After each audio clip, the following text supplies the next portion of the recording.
From the High Definition Production Center of Troy University's Broadcast and Digital Network and Troy campuses around the world, this is Troy TrojanVision Weekly. Hello and welcome to Troy TrojanVision Weekly. We're glad you joined us for this look at what's happening in and around Troy University. I'm your host, Aaron Taylor. This week we had some visitors here in the TrojanVision studio, students vying for the offices of Student Government Association Executive Office. The candidates had a chance to discuss their platforms in the annual SGA debate. Hailey Greathouse has the details. It's election season in the United States, and there have already been multiple televised debates. Here on the Troy campus, it is also election season, and in the TrojanVision studio, students were given an opportunity to debate on camera.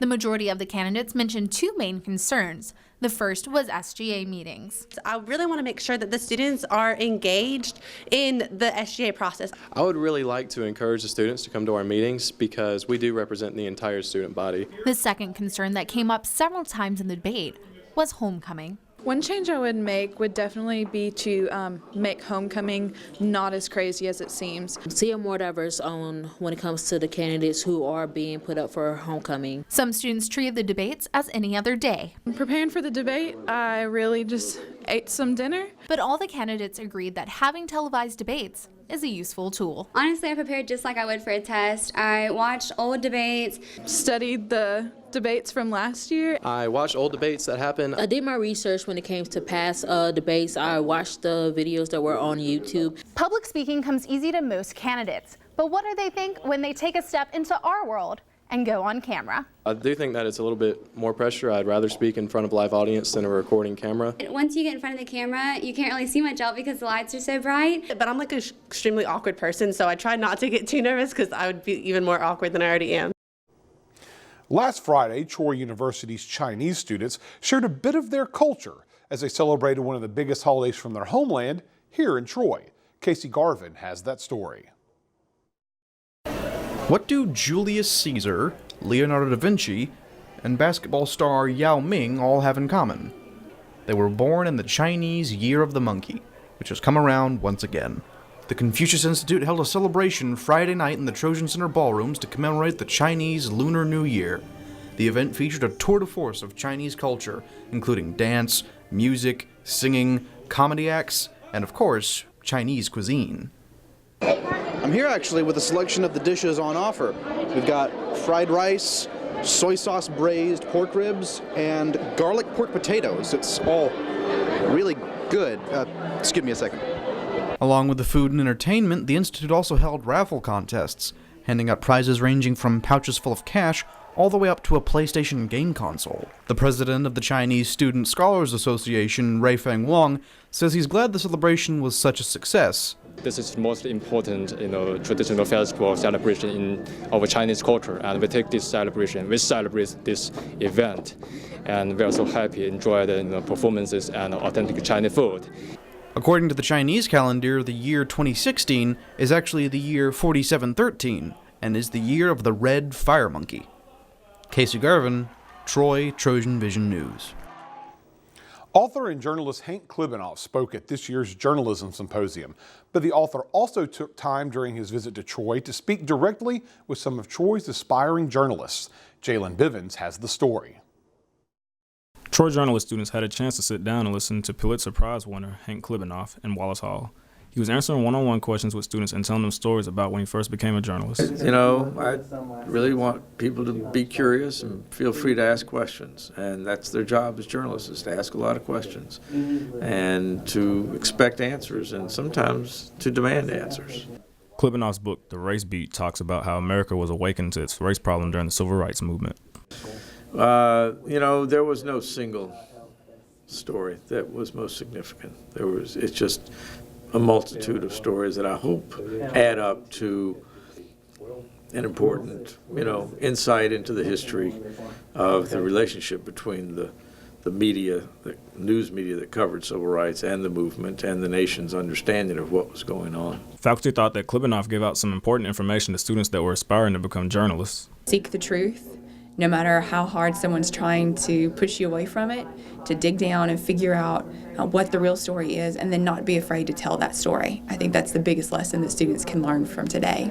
Klibanoff also mentioned how Alabama played an important role in the civil rights movement. The Montgomery bus boycott was, massively important, and coming as it did, within just 3 weeks or a little more than 3 weeks after the trial of the men who were accused of killing Emmett Till, and just before the big confrontation in which Autherine Lucy enrolled at the University of Alabama, the first black person to be enrolled at the University of Alabama.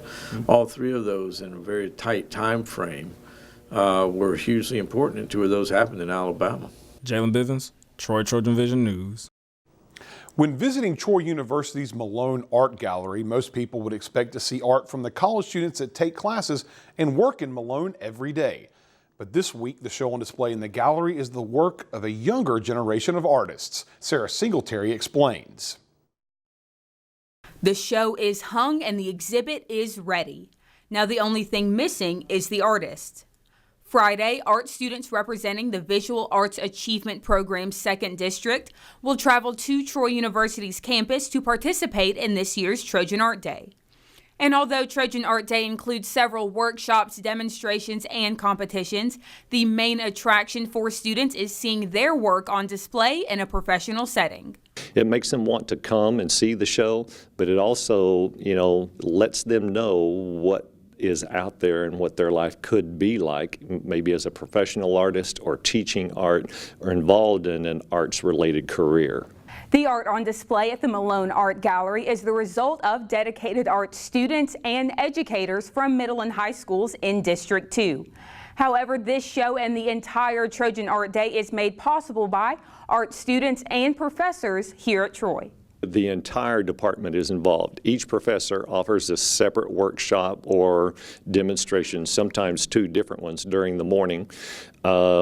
We probably have at least 50 or 60 of our majors heavily involved, and really they're ambassadors for Troy University and for the department. And for this year's Trojan Art Day, some familiar faces will be back in the art department, but this time as exhibition winners. I'm really proud to say that this year, 3 of our Troy graduates who are now teaching out there, they won first place awards, and that's a first for me. Trojan Art Day will be held this Friday. Sarah Singletary, Troy TrojanVision News. We're going to take a short break, but when we return, we'll see how the Troy University community's love of books is helping a local elementary school. Stay tuned. We'll be right back. This is DeKeys. She has her bachelor's degree from Troy University and is now pursuing her master's online to grow her career. Soon, she'll have a prestigious graduate degree from Troy, a proud public university that's been helping students achieve their career goals since 1887. Do what you love and be great at it. That's the warrior spirit. Learn more at troy.edu/workingwarrior. So they say it's a man's world? I don't see anybody's name on it. While they were doing their thing, we slowly changed all that. Today, women can do anything men can do. And there's one thing we're even better at.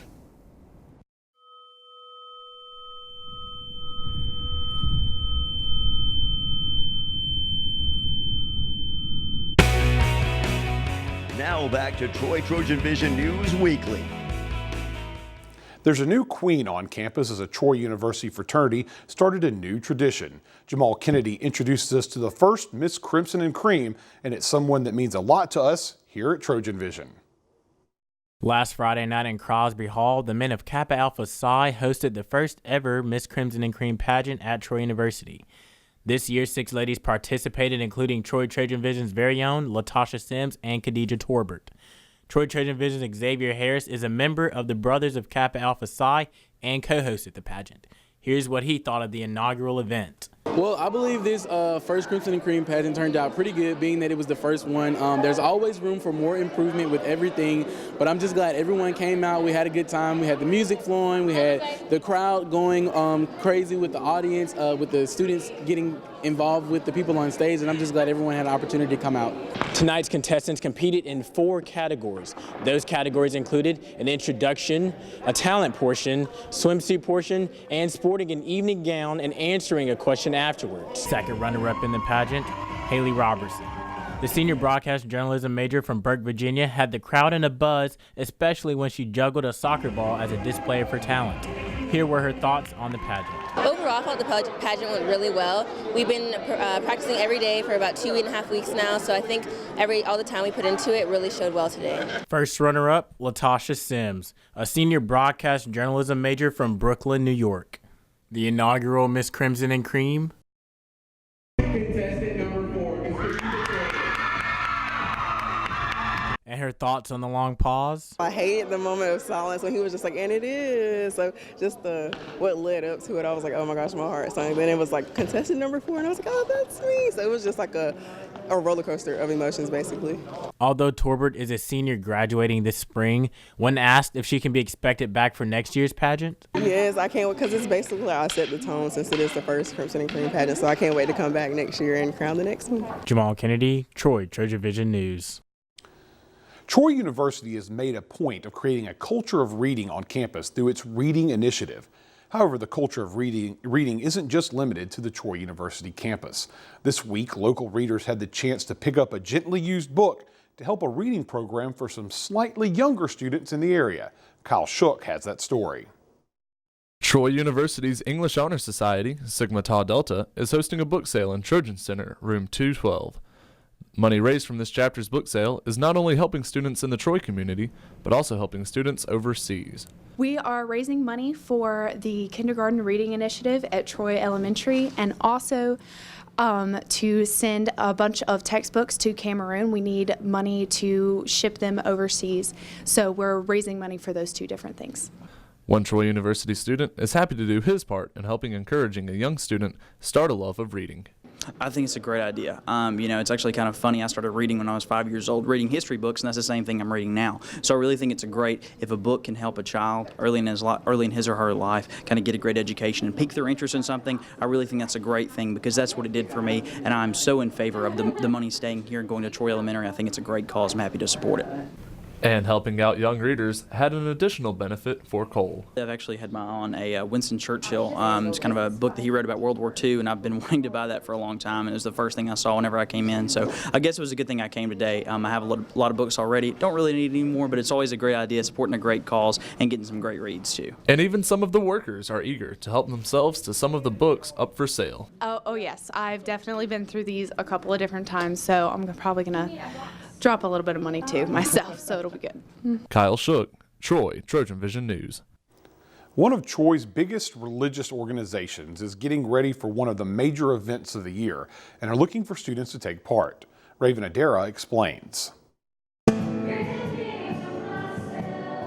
One organization at Troy University is working to unite and teach students outside of the classroom. Campus Outreach is a Christian organization committed to building up laborers on the college campus for the lost world. We want it to be a place where they can come and learn about Him and continue to grow wherever they're at and move forward. Students gathered to learn about Summer Beach Project, an 8-week event hosted by Campus Outreach. Summer Beach Project is an 8-week intensive discipleship program in Panama City Beach, Florida from May 25th to July 23rd, where students are equipped to learn what it means to live for Christ and how to make disciples themselves. They get an opportunity to work a full-time job, live at the beach, have a lot of fun, and connect with a lot of people from other colleges as well. Some students shared their personal experiences from Summer Beach Project to encourage others to attend for the first time. I think just all the stories that I hear from people who've been in the past. I've had family members go, and it's really impacted their lives. This is actually my 3rd summer. I would say that if you're not a Christian, that Beach Project would be a great opportunity for you because it's set up in such a way to where wherever you're at spiritually, you can investigate in a non-threatening environment, and people are there to help you move forward and answer any questions that you would have about what it really means to have a relationship with Christ. You won't regret it. It will change your life, decision of a lifetime. For more information about campus outreach or Summer Beach Project, students can attend the weekly meeting that takes place on Tuesday in Trojan ballrooms at 9 p.m. Fraternity guy, sorority girl, athlete, independent, international student, anyone that wants to learn what it means to even investigate Jesus at all, Christian or non-Christian, I think they should definitely get involved in this organization. Raven Adara, Troy, TrojanVision News. We're going to take another quick break, but when we come back, we'll see how the classic drive-in movie made a brief comeback here on Troy's campus. So stay tuned.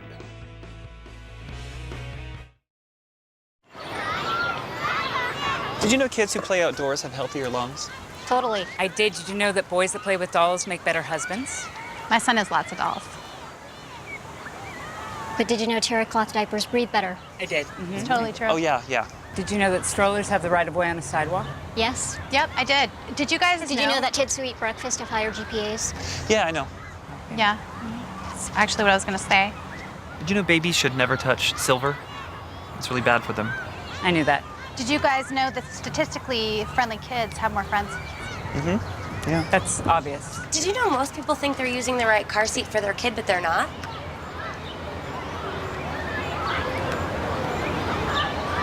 Parents who really know it all know for sure that their child is in the right seat at the right age and size. Visit safercar.gov/the right seat to make sure your child is protected. I'm putting that on my blog. I just put it in mine. Now back to Troy TrojanVision News Weekly. On Tuesday, one of television's most popular game shows made its way into the Trojan Center ballrooms. Farmhouse Fraternity raised money for their philanthropy project by asking students to play the feud. Antonia Reese has the details. At Farmhouse Fraternity produced a rendition of a TV family favorite, Trojan Feud, similar to the family TV game show Family Feud, allowed fellow contestants to compete for fabulous prizes and primarily allowed Farmhouse to contribute to their annual philanthropy project. It was fun. It was a good time. Had to channel my inner Steve Harvey, but it was a good time. The event was held in the Trojan Center ballrooms, and different Greek organizations and school clubs entered teams to participate in the event. Here's what it was like to participate in the game night. Family Feud tonight was awesome. I love the fact that Farmhouse contributed like something that we're all really familiar with something that benefits the Leukemia and Lymphoma Society. We actually just decided that we were just going to do this for fun. We just kind of decided that we were just going to match just for the heck of it. And other than that, that was really all we planned. The crowd made the environment even more game-like with their reactions, even at times yelling out answers and the patented reading of the answers. Trojan Feud was not just a fun night for everybody that came out. The proceeds made tonight will go towards a good cause. All the proceeds are going to go to Leukemia and Lymphoma Society, so it's going to help a lot of people in need. There were 3 rounds total, an opening round, a semifinal round, and a final round. In between, small mini-games were held to raffle off prizes. Overall, Chi Omega defeated one of the 2 Kappa Delta teams that competed to win the title. It's always great to win. It's always great to be a Chi. As winners, Chi Omega received many prizes, one of those which included free entry to Farmhouse's annual crawfish broil. Antonio Reese, Troy TrojanVision News. This semester, Troy University students learned that their favorite dollar movie nights were reduced to just once a month. However, this month, the students got a bonus movie, but it wasn't shown in the dollar movie night's usual location. For this one, students didn't even have to leave their cars. Seth Hawk explains why. Wednesday night, Troy University students were treated to The Notebook in the Sartain Hall parking lot. The University Activities Council wanted to show the movie last week, but due to poor weather conditions, it was postponed to last night. Well, we originally planned for the drive-in movie to be the week before Valentine's Day, just so people could get into the spirit of Love Day. And we wanted to bring The Notebook because it's just a classic love story that the people of our board voted on, and also our members voted on. So it was just the winner of it. And last week, the weather was just too cold for it to happen, so we postponed it, and brought it back for this Wednesday. Given the fact that drive-in movies are few and far between today, students were pleased with UAC's idea. I think it's a great idea, and I think it's great for couples to come and watch a romantic movie and friends and to socialize. Success for this UAC event could possibly provide Troy University students with more drive-in movies to come and see. If this is a great turnout, of course we're going to have another drive-in movie. We wanted it to be this year actually in the football stadium, but hopefully next year they can make that happen. The Notebook is highly regarded as one of the best romantic movies of this generation, so it was the perfect choice for Troy's first drive-in movie. Seth Hawk, Troy, TrojanVision News. And keeping the romance going, Sunday was Valentine's Day, a time to tell that special someone how you really feel. But sometimes people need some help. Well, there's a special little candy that could give some assistance. Christy Henderson spread some love around the Troy campus with Conversation Hearts. Love is in the air here at Troy University, and one way students can spread the love for Valentine's Day is through some cheap candy grams. Mine says, True Love.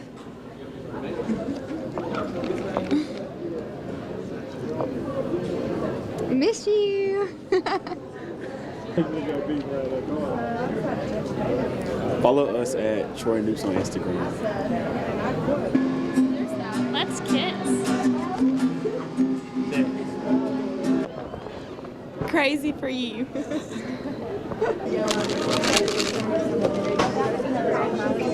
Wink, wink. Wicked cool.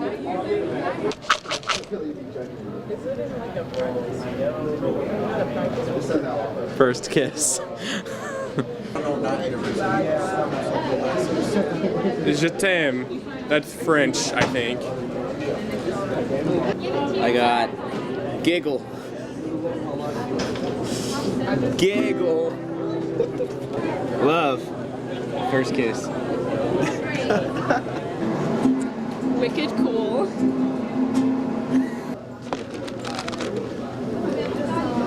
Say yes. Yes. Crazy for you. First kiss. First kiss. Kiss me. Christy Henderson, Troy, TrojanVision News. Well, it's time for our last break, but when we return, we'll get a preview of the first baseball season under new head coach Mark Smart. Stay tuned. We'll be right back.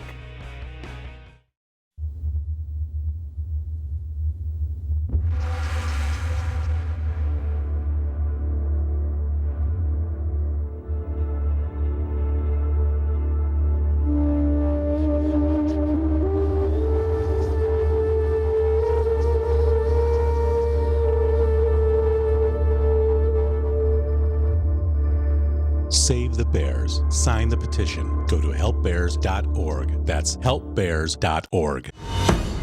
The warrior spirit. It's in there. Always has been. Now let it out and take the world by fire. Train well and learn what it means to be a Troy Trojan. Walk with confidence. Conquer. Claim territory and climb ladders.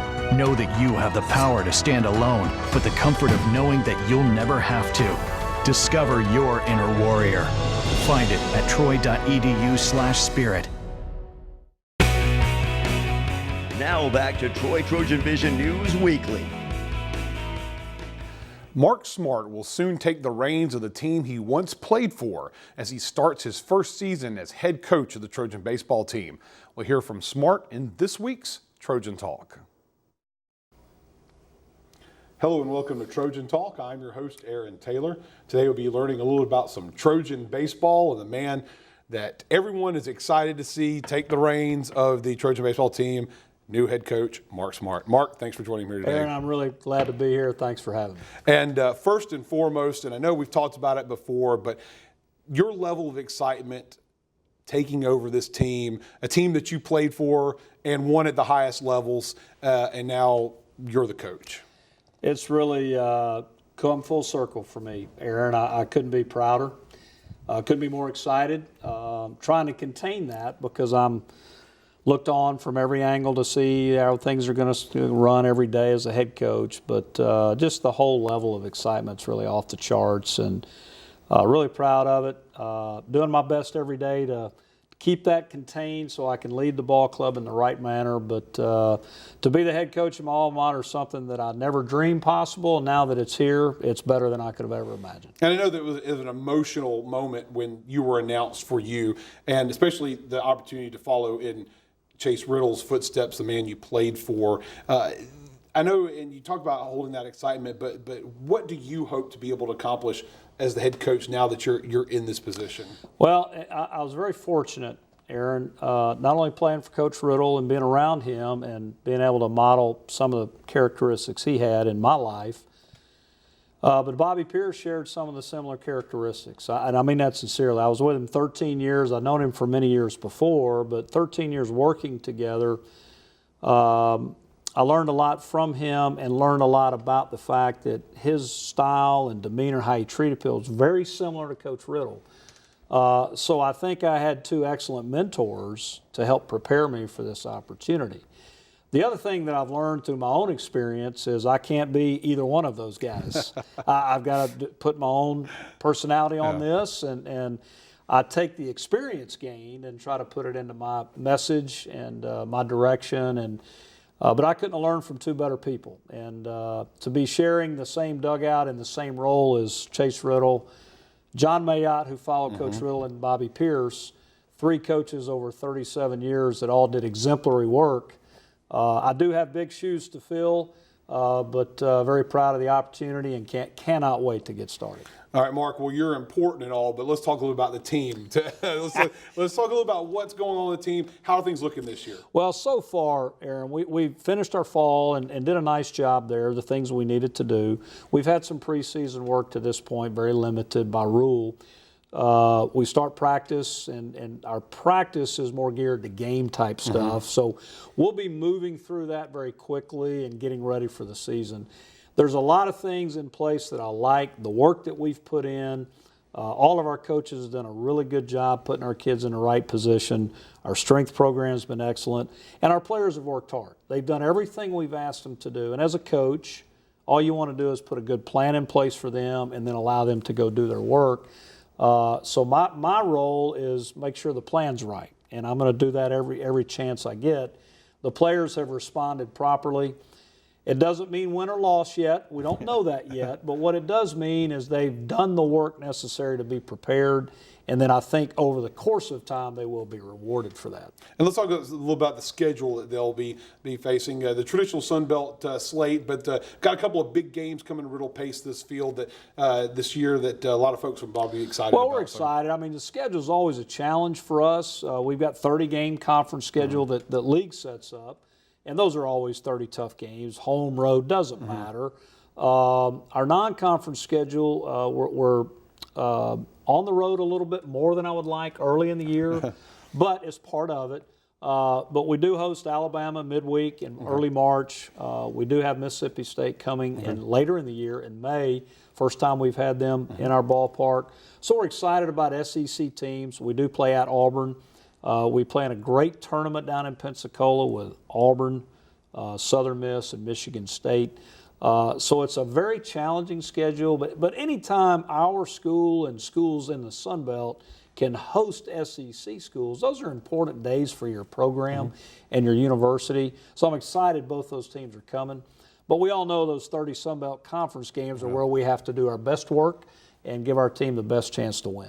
And of course, when folks get their first chance to see the Trojans in action, when is that home opener going to be? We open up February 19th, Friday night, 6 o'clock start. All of our games on Friday at home start at 6. We've got a 4-game weekend that weekend.